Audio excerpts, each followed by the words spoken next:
Ukrainian President Volodymyr Zelensky is planning to meet U.S. President Donald Trump in the White House on Monday. Following the meeting between Trump and Putin in Alaska, European leaders have said they are ready to support a trilateral meeting between the US, Ukraine and Russia.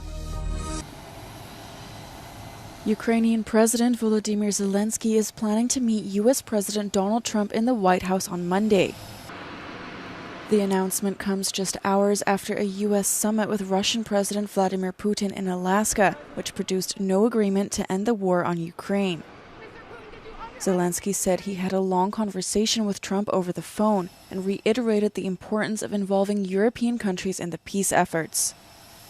This will be Zelensky's second visit to the U.S. during Trump's second term, after the first descended into an open argument between him, Trump, and Vice President J.D. Vance in front of journalists in the Oval Office. European leaders have said they are ready to work with US President Donald Trump and Ukrainian President Zelensky towards a trilateral summit with Russia. In a statement issued by the European Commission on Saturday, they said it will be up to Ukraine to make decisions on its territory and that international borders must not be changed by force. The statement was released a few hours after the conclusion of a meeting between Trump and Russian President Vladimir Putin and was signed by France, Italy, Germany, Finland, Poland and the UK. They said they welcome President Trump's efforts to stop the killing in Ukraine and end Russia's war of aggression, and insisted Moscow cannot have a veto against Ukraine's pathway to NATO. In a post on X, Commission President Ursula von der Leyen stated that, quote, strong security guarantees that protect Ukrainian and European vital security interests are essential.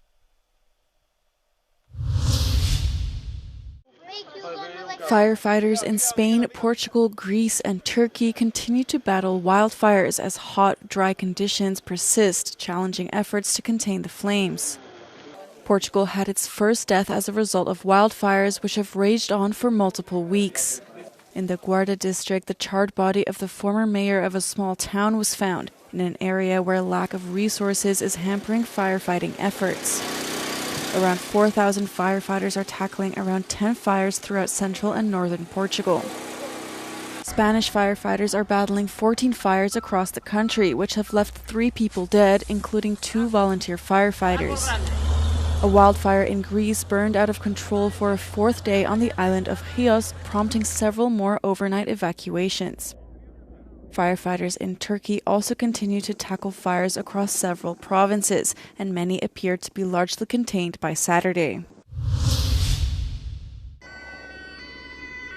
At least one person has died and dozens more have been injured after a train collided with a tanker in southern Denmark on Friday.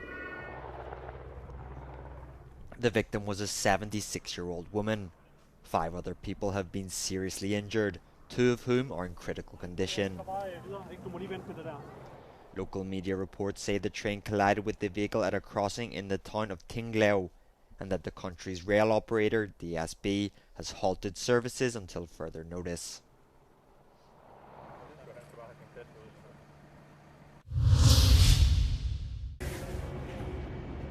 Canada's government forced 10,000 striking Air Canada flight attendants back to work and into arbitration on Saturday. It came after more than 100,000 travelers around the world were left stranded during the peak summer travel season after Air Canada cancelled flights during the strike. The government's action came less than 12 hours after workers walked off the job.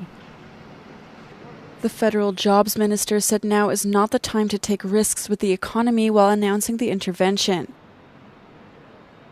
Meanwhile, the union's president said the decision violated the workers' constitutional right to strike. Air Canada and the Canadian Union of Public Employees have been in contract talks for about 8 months, but they have yet to reach a tentative deal. One last time the question. Both sides say they remain far apart on the issue of pay and the unpaid work flight attendants do when planes aren't in the air.